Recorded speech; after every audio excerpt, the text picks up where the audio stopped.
sometimes the things I'm passionate about and the things that do well are the same, and sometimes they're not. Let's just say you have a story that you know is going to kick ass and it's going to sell well on Kickstarter, but it might not be what you want to write. Maybe it even sucks your soul a little bit. I feel like I'm in a sort of a similar place to Caleb, and this is something that I think about a lot too. Our first creator we're going to bring on in our hot seat is Caleb Palmquist. If you are unfamiliar with him and his work, Caleb is a comic book writer who has launched many campaigns on Kickstarter and has to date now raised over $150,000 for his projects. He's best known for his series Unicorn Vampire Hunter, as well as the recently funded Dragon Grit. And Caleb is actually, it's been a busy 2024 for Caleb. He has a project that's on Kickstarter right now called Modern Mythology Medusa #1. It looks fabulous. Campaign's off to a great start. Excited to see another banger from you. Thank you. Yeah, awesome, man. So you're going to kick us off. You're in the hot seat. You want to take the lead and share what's on your mind with the ComixLaunch audience here.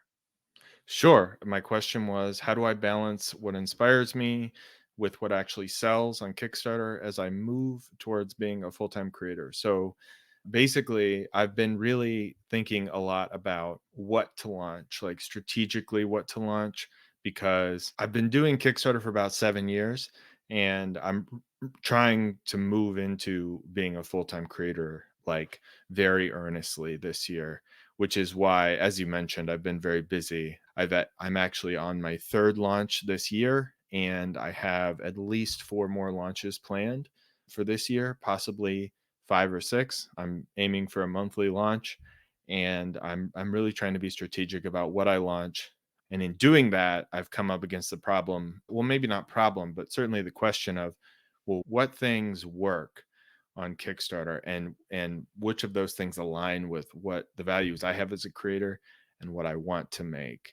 Because not everything I've launched that I've been passionate about has been successful, and sometimes the things I'm passionate about and the things that do well are the same, and sometimes they're not. And I haven't really dialed in that strategy yet. Awesome. So I love this. I think this is a topic that I hear a lot of creators wrestling with. And I know we're going to be able to dive deep on this one. But before we start sharing our advice, let's probe a little deeper. Anyone have any clarifying questions for Caleb, or what more do you want to know in order to sort of give Caleb the best possible advice here? Rob, kick us off. Yeah, so as far as like what you want to work on, have you all fleshed out things that you think do sell, or have you started doing that? Like, what thoughts do you have versus what you do want to do, and the things that you think are selling? Like, for example, Cthulhu or some kind of a public domain character. Like, what have you been thinking about as far as like trying to attempt to kind of combine the two, what you want versus what sells? Sure. I've thought about it a lot. My current campaign is something of an attempt to do that. This is a mythology campaign. It's Medusa, which is obviously a public domain character, I suppose. I also experimented with a cover that was sort of hopefully appealing to the uh, a certain crowd that appreciates this kind of thing. This is like a cover that I think wouldn't be out of place in a not safe for work campaign, even though this is not one of those. This was sort of an experiment for that. And so, I mean, the things that have been very successful for me in the past have definitely been things that I think have very clear and clever hooks. But for the most part, I've avoided, I would say, public domain characters, like you said. Unicorn Vampire Hunter and Dragon Grit are my 2 most successful series. And while those sort of have like hooks and like things that like unicorns, vampires, dragons, westerns, they're not really like public domain characters per se. So I'm not sure if I'm answering your question well or not, but I guess, yeah, I think that the latest experiment is like twofold. One is like going back to this public domain thing, like you said, with modern mythology. And then the other thing is sort of trying to do the like pinup cover thing. And I'm not sure that either of those have been like an extreme hit. I mean, the campaign is doing well, certainly. It hasn't like broken any records for me. So whether or not that's proof positive of anything, I'm not sure. So my question is kind of a little similar, but let's just say on this side you have a story that you know is going to kick ass and it's going to sell well on Kickstarter, but it might not be what you want to write. Maybe it even sucks your soul a little bit. And on this side is something that you love, it lights you up, you want to talk about it all day, but it barely squeaks by. Like, how do you feel about both of those? Is one of them going to bring more excitement to your life, even though it barely funds, or is the money and the numbers something that you strive for, which is totally acceptable? I don't want to nick the fact that numbers are important. I'm just curious, like, how you would feel about both. Yeah, and I can tell you, my feelings have changed over time. I would say earlier on in my Kickstarter career, I would have said, the side that's like, what's the thing you're passionate about, even if it doesn't sell, like that all day. As I'm trying to move into this being my full-time career, I'm finding myself having to think about that more often. Now, I'm fortunate in the fact that I've had a few things that sort of really hit that Venn diagram of being things that I'm passionate about and are successful. But I can give you an example of a project that was something that I'm very passionate about and just didn't do well, which is not even on my profile. We ran it on Dave Lentz's profile because he co-created it with me. It was called Space Monkey Knights Go, which is like an 80s and 90s cartoon sort of thing about four monkeys who are like Voltron warriors, essentially. I could go into it, and I love this series, but I lost money on it on the first issue. And when I recently did a survey of my audience and like going like series by series, asking them to like rate their interest, that one was rated very low. The people who liked it really liked it, but everyone else seemed to not care. And they voted with their dollars too when we ran that campaign.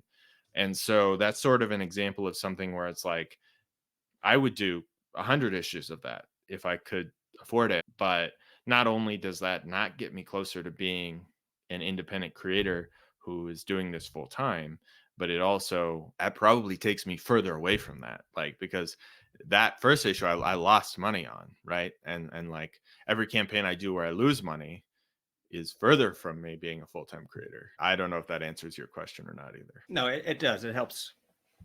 Sarah, anything you want to know more? Yeah, you kind of touched a little bit on kind of the question that came up for me.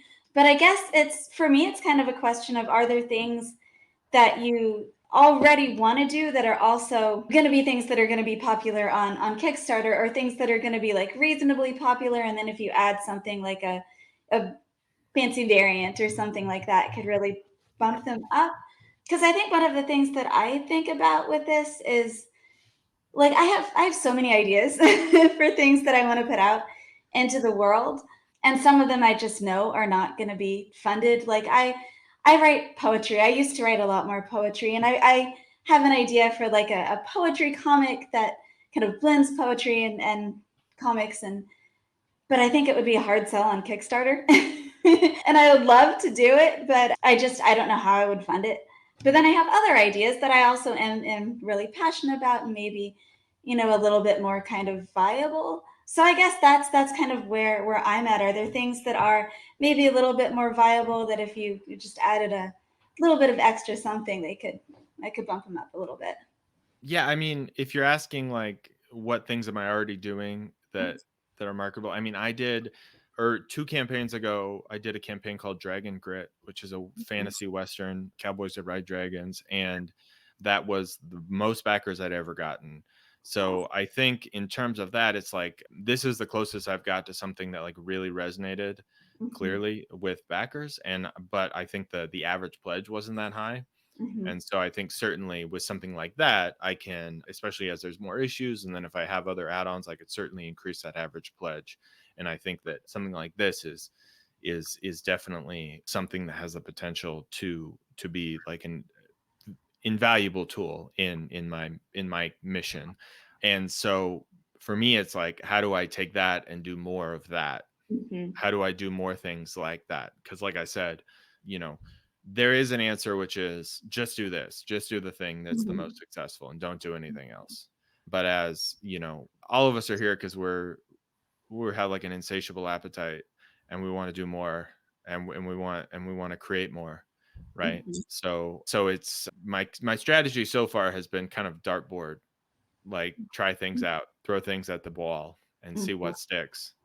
And so some things have, but then there's been other things that are like somewhat successful and reliable. For example, my series Unicorn Vampire Hunter, I always know it's going to fund, but it's never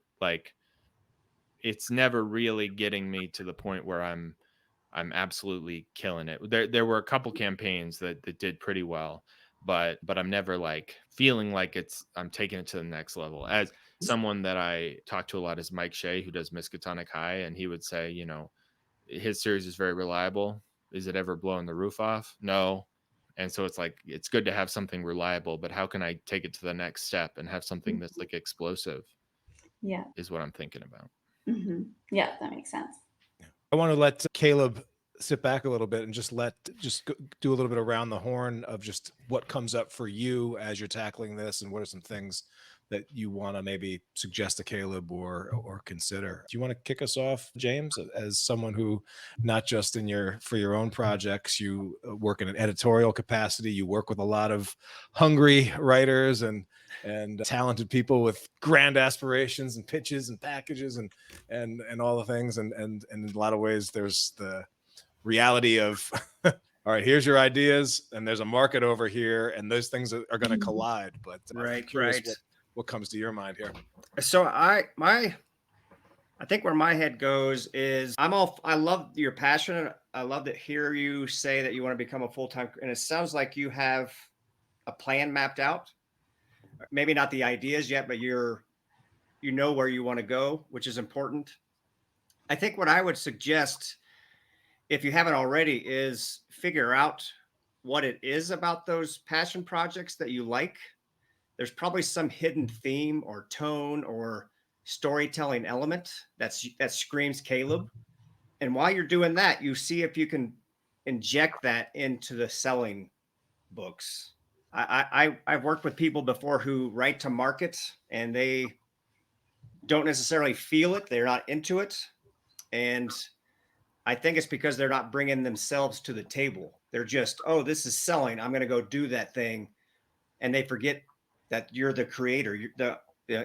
It's your voice shining through. And I'm guessing that in your projects, there's a couple of things that, like I said, scream Caleb. And if you could figure out what those are and bring those to the table, I think that's where you're going to start taking off. Yeah. Sarah, anything to add? I agree. And I feel like I'm in a sort of a similar place to Caleb. And this is something that I think about a lot too. And just kind of how do you take these things that you are passionate about and sort of grow them and level up? That's something that I think about a lot too. I mean, I think for me, I think it does start with, what are you passionate about? Because I think just as a writer, I think that those are going to be the projects that end up being the most like emotionally resonant with readers and are going to keep readers coming back. And it shines through if it's something that you are passionate about. So I think all the suggestions about kind of figuring out what is it that lights you up about a project, and either can you put that into something that is really marketable, or if there's something that you're kind of already doing that you're passionate about, but and this is the part that I'm still trying to figure out for myself, but if there are things that you can do with these projects you're already passionate about to kind of reach a wider audience, kind of going at it from that route. So I think that it is a sort of a cross section of what you're passionate about and what you think is the most marketable. But to me, I think it starts with, what is it that you want to be spending all of this time in, because that's going to shine through the most at the end of the day. That's where I come down on it. Yeah. Rob, I'm curious where you come from at this, because I mean, you're someone who your ongoing series is a book that you've been working on in one form or another since you were in high school, I believe. So definitely in it for the long haul, but you have also branched out and found ways to magnetize it. But I'm curious what advice or thoughts do you have for Caleb around this? Yeah, I mean, I as Tyler said, I've been working on mine for a very long time, and I do have other ideas that I want to get into eventually. But I think, from a standpoint too, like I have all these different ideas. The same kind of thing is like, how do I like tap into that market to then be able to like bring that back and put into the ones that I'm more passionate about? Oftentimes too, like when we are looking to spread our focus, sometimes we forget to look inward at the things that we're already doing. As you mentioned during your hot seat, that you had in Dragon Grit was your highest backer count, correct? And that your backer pledge average was low. There's things to be said there for your current campaigns that are doing really well. There's ways that for the next one that you can capitalize on that more and bring your average pledge level up. I mean, so that's something that I think would help you more so than trying to throw, paint splatters at the wall, trying to figure out which tiny dot is the one that's going to be the big one. You know what I mean? So like, for example, for Dragon Grit 2, when you come back to Kickstarter with that, have some more variants, have some very limited high-end variants, have big packages. And that's kind of like a lot of the stuff that I've been doing with Nightwolf is, I have multiple variants, but not too much that are like overwhelming for everybody. They're well within like a decent manageable amount for me and for the backers, but I also limit them. I charge differently for my variants.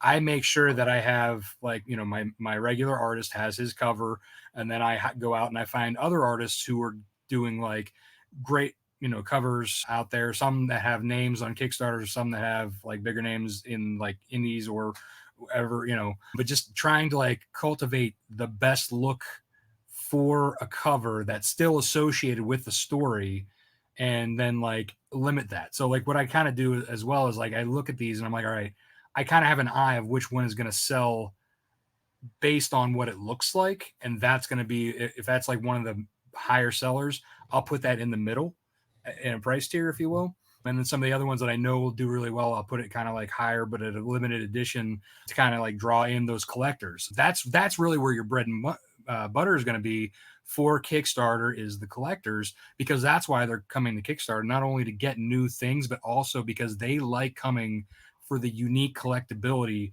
on Kickstarter, because you're not going to get that all of that stuff at a con. You're not going to get all that stuff at a comic shop. They're not spending the money there for those. And especially if you're not in Diamond, you're not being distributed, when you're not putting all of your variants in like Marvel or DC does. So you have to mark up your collectability towards, not only keeping your readers happy, but also the people who want everything. Because there's the completists out there who are going to go and say, I want every single one of your covers just because they exist. Yeah. Whenever this sort of question comes up, one book that always comes to mind when you're putting on your sort of business hat, and and often the ruthless business publisher hat is a lot different than the sort of cool fedora or whatever of the writer creative, right? But when you're putting on that publisher hat, the book is by Mike Michalowicz. It's called The Pumpkin Plan. And I've probably mentioned this a bunch of times on the podcast, but I'll just, the quick option is Mike one time went to a county fair, and there was a giant pumpkin contest. And he was talking to the guy who wins whoever can grow the biggest pumpkin every year, and was talked to the guy who's apparently been winning it year after year after year.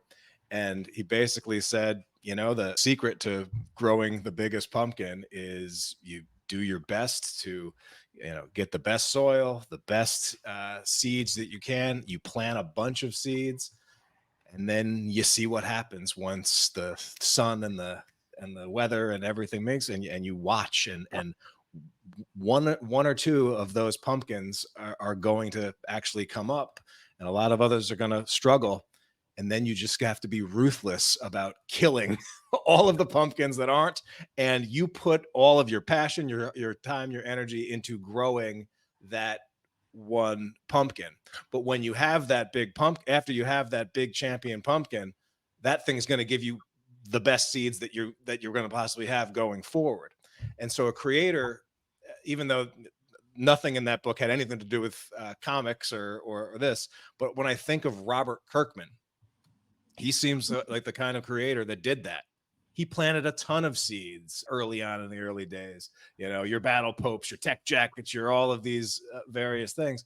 And it turned out he really had 2 pumpkins that took off. And so he kind of pulled back and put everything into that, and then ended up, with Invincible and Walking Dead, creating 2 of the biggest independent properties of the last 20, 30 years.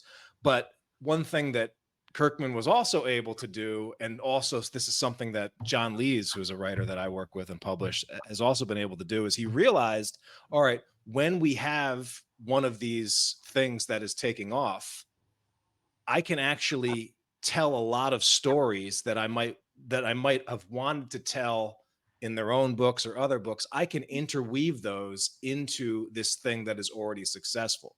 And so John, John's grandmother has always wanted him to write her story of growing up in Glasgow, post-World War Glasgow. Well, John knows that he's probably like, he wouldn't feel comfortable like writing that as a prose novel and a real world thing. But he made his grandmother a character in his Sync universe and told an awesome vampire story that happens to take place in post-war Glasgow, starring his grandmother, right? And so, but same with Kirkman, he was able to bring back all of those canceled Image books, or books that like probably never made it off the pitch, never were accepted as pitches. Weave them into Invincible. I'm sure he weaved some stories or some tales or some arcs into Walking Dead and the framework of Walking Dead. And so that's, advice that I definitely see creators doing is feed that hot hand, do more of that, but try to get creative of how you can bring the stories that you really want to tell under that umbrella that already has a connection with an audience. And honestly, to a large extent, I see you doing that with a lot of what you're doing. The modern mythology brand, going from anthology now to sort of a spinoff or a done in one series. Like, this is a nice seed to plant that I could see you telling more stories if this one is successful, and if you like how that goes. But it's an open enough tent that you can fit more things into it. But when I see Dragon Grit, doing significantly higher than any of your other projects, that would be a clear sign that, oh, okay, this is going to be a thing that we're going to do more of, and more like it would definitely be a thing. So Caleb, I want to just turn back to you to just reflect a little bit about maybe what resonated here and what you're taking away, and where you think you're going to be headed as a creator. Yeah. So I think that I like the pumpkin thing. I mean, something that I definitely have thought about is, how to take what I'm doing well and do more of it. And that is sort of a mixed bag, I think, sometimes, especially if you're talking about like, okay, can I take a property, like, for example, this last Kickstarter I did was a spinoff of Unicorn Vampire Hunter that was like a mashup with my other series, and it did okay, but it was low performing compared to a lot of stuff that I've done. And then I also did a campaign at the beginning of this year when I went on your show. Actually, we talked about this, and which was called the Tiger Who Would Be King, that just was a flop. And that was something I was trying, something brand new. And then Dragon Grit was something I was trying that was brand new, and it did very well.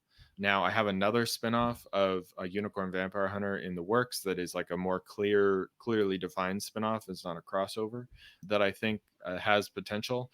But then there's a question of like, well, like with Invincible is a good example. Like, there's like Tech Jacket and whatever other books that he had that were like spinoffs of that. Are there diminishing returns to that? Like how much can I like milk a dead cow, like before it's, I mean, like, if you look at Rob's work, we have Snowpaw, which is very successful, which is the spinoff of Nightwolf. But then, like, if we get like 3, 4, 5 spinoffs into Nightwolf, like how much of that can happen? And so, I think, okay. Yeah. I guess the thing is like, it's hard to know. It really is hard to know. And it often, but I think like the analogy there is like when you're doing a spinoff of something that has some strength to it, it puts it in a good position. And sometimes the spinoff becomes bigger than the original, right? Yeah. Deadpool is essentially a spinoff of, a spinoff of a spinoff of of a big franchise. And Deadpool, arguably right now, is much bigger than the X-Men, right? So Right. yeah, you don't know. And Rob, I think with Snowpaw, he was able to tap into a slightly different audience than that, then also fed back into the original work. So Yeah. Sorry, can I butt in real quick? I think, I mean, now that I hear more about you and I see Tyler scrolled through that list and you're talking about spinoffs, and it feels like, to kind of go back to that pumpkin analogy, it feels like you're kind of all over the place from an outsider. And I'm willing to bet that your readers are strong in one or two or three of those titles, and they're going to want you to be more consistent with those three.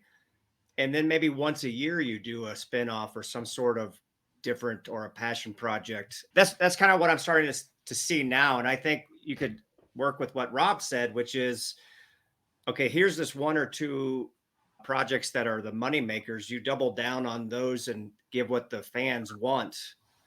And then maybe every now and then you do the project that's completely different, or that's the more of a passion project that you're doing for fun. And I think that once you get, I don't know where it resides when you're big enough, but you start to sell those passion projects a little bit differently because they're following you. And Caleb says in his newsletter that he's really into this thing that may be weird or out there. I'm going to buy it just because him as a creator, I trust him now. I want to check out everything. Mm-hmm. So I think that all those things would start to build as you get rolling. I mean, and you're already going along, but I also think it's worth keeping in mind, sometimes we'd be like, oh, this thing didn't do quite as successful as this one. And I feel a little bit bad that I can't bring the same size audience to everything that we do. Well, this goes for everybody. And actually it's bigger at bigger scale.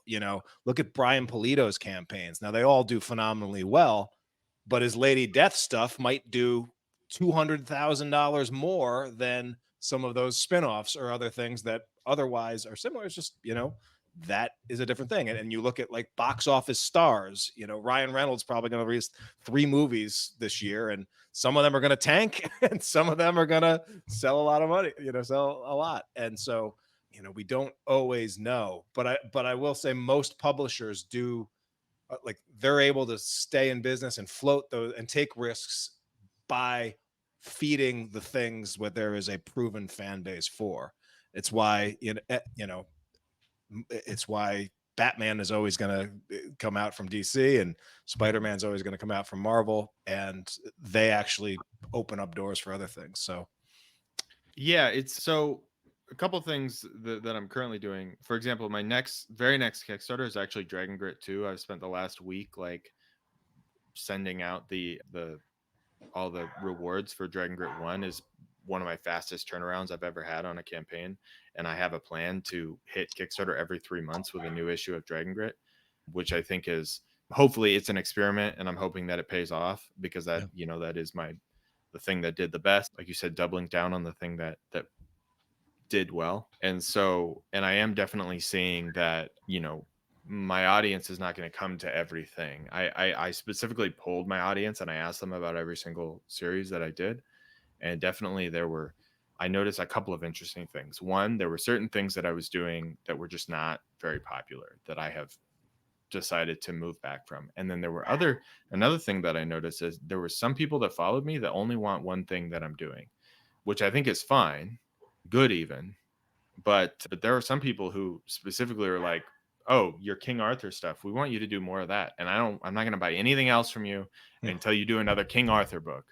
And so, it's to that extent, I'm like, okay, I can focus on just the things that are very successful, but also I do see people that really care about some of the other stuff that I'm doing and want me to do more of that stuff. And in my mind, I'm thinking like, can I grow all those audiences separately and keep the train going? And if I launch every single month, can I have people who are just getting Dragon Grit, or who are just getting Unicorn Vampire Hunter, or who I have some people who really only like my Vampire Detective in Space series, which is one of my least selling series, like relative.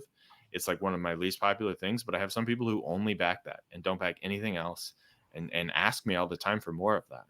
And so I guess on one hand, I'm like, okay, I could just focus on like Dragon Grit and Unicorn Vampire Hunter. If I go full on pumpkin analogy, that's all I do. But I think it feels like I'd be leaving something on the table if I did that. And I wonder, I guess a follow-up question is like, if I'm running 10, 12 campaigns a year and I'm doing the things that are successful, but I'm also doing those other things, is that a detractor? Are there people who are going to stop following me, who are going to stop investing in what I'm doing because I'm doing too much? I'm glad you brought that up, because that is going to be another hot seat tonight that Sarah is bringing it in. So we're not going to dive into that now, but we will dive into that tonight. So we're going to have a good conversation. But to kind of go back to like where you were saying about you polling your audience, I mean, you might be shocked that half of my audience, well, let's say, mostly half only backs Nightwolf and half backs Snowpaw, and there's only a little bit of crossover, even though they're both, Snowpaw is a part of Nightwolf and they're both werewolf books. Some people either don't like the art from one and love the art from the other, and vice versa. The story, people prefer the fantasy side of Snowpaw and like the the female Scottish werewolf element, where others like the horror, darker side of things in Nightwolf. I mean, you're going to have that. Yeah, you're going to have the people who follow you for everything, but then you're going to have the people who are like, no, I'm over here for this and I'm over here for this. You're going to have the buckets, and it's only going to be full so much for the crossover. Right. Well, I'm going to cap it here, but this is a really great way to kick things off. Thank you, Caleb, for bringing that to the table. If you'd like to meet once a month with a group of serious, like-minded creators to talk about your projects and creative business for mutual support and accountability, go to ComixLaunch.com/mastermind and get on the interest list.